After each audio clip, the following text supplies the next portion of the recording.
Welcome to my YouTube channel friend. आज मैं लाया आपके लिए वोकेबलरी। अच्छा, वोकेबलरी हमारे लिए इम्पोर्टेंट क्यों होते हैं? इम्पोर्टेंट इसलिए होते हैं क्योंकि जब भी हम सेंटेंस बनाते हैं तो हमें वर्ड ही नहीं मिलता कि हम कौन सा वर्ड का यूज़ करें किस चीज़ को बनाने के लिए। दिमाग में तो हिंदी में चल रही होती है, मगर वास्तव में उस वर्ड को हम कैसे बनाएंगे, उस सेंटेंस को कैसे बनाएंगे, हमें समझ आता ही नहीं है। तो हमारा पहला क्या है? डिलीरियस। अच्छा, डिलीरियस मीन्स क्या होता है?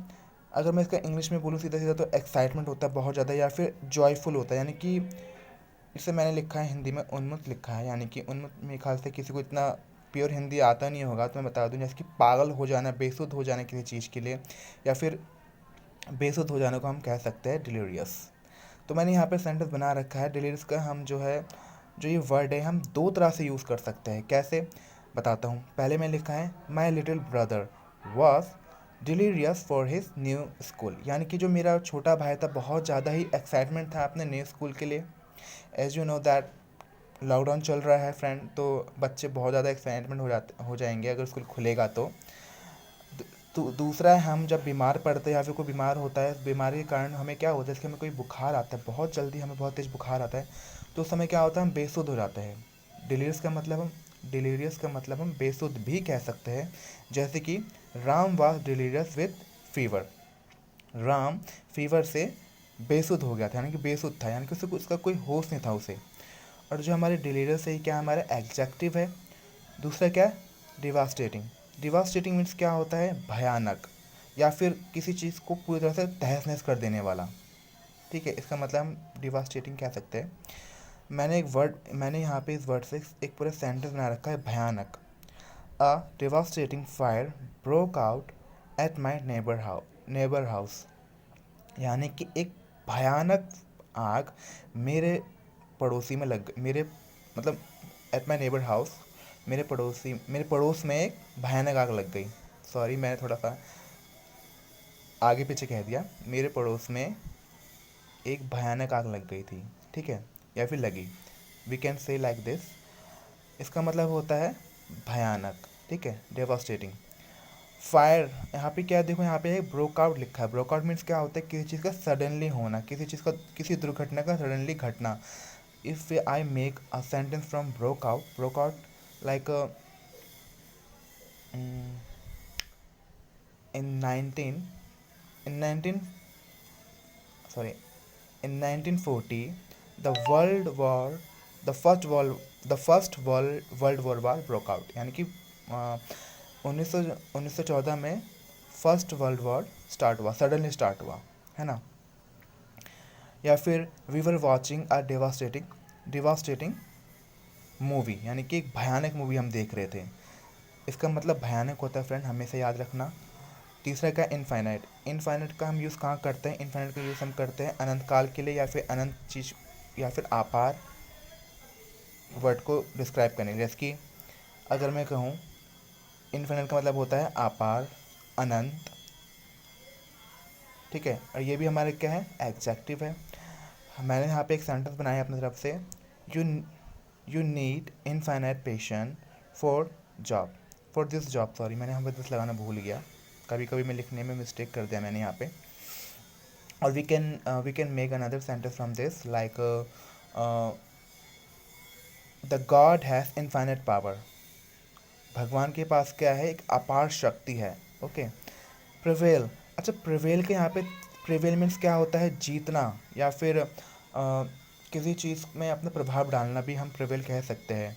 हालांकि मैंने यहाँ पे दो तरह से यूज़ कर रखा है प्रिवेल का। तीन तरह के यूज़ होते हैं प्रिवेल के। अगर मेरे को अगर मैं वीडियो बनाता हूँ तो प्रिवेल को मैं अच्छे से दूसरे वीडियो में समझाऊंगा आपको मैं। मगर प्रिवेल के तीन मतलब होते हैं। पहला तो होता है जीतना। यहाँ पे मैंने ऑलरेडी सिंपल सेंटेंस बना रखा है, truth is greater and will prevail.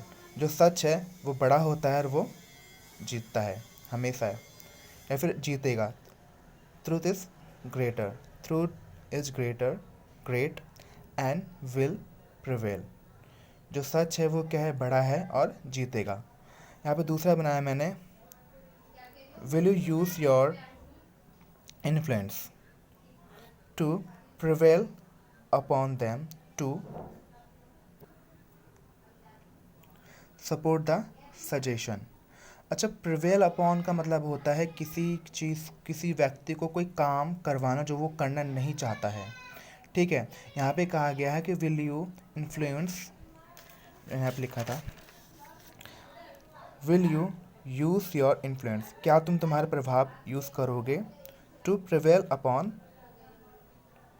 Them, उन्हें प्रभावित करने के लिए, to support, to support, to support,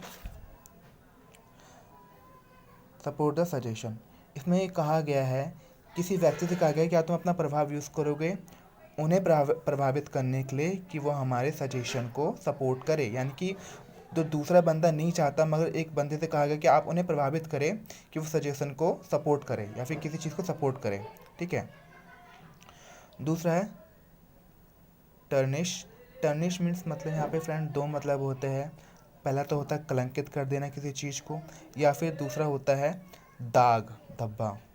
ठीक है, या फिर शाइन कम हो जाना, जैसे कि we can say that, already I have made a sentence here, gold does not tarnish easily. जो गोल्ड का जो चमक है वो टर्निश यानी कि जल्दी नहीं ख़त्म होती, यानी आसानी से जल्दी जाती नहीं है। टर्निश मतलब क्या होता है, उसका जो शाइन है नहीं जाता।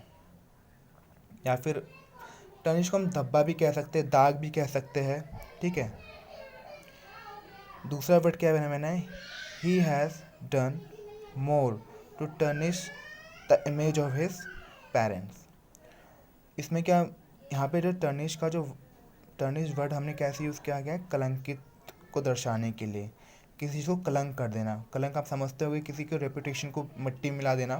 जैसे कि ही हैज़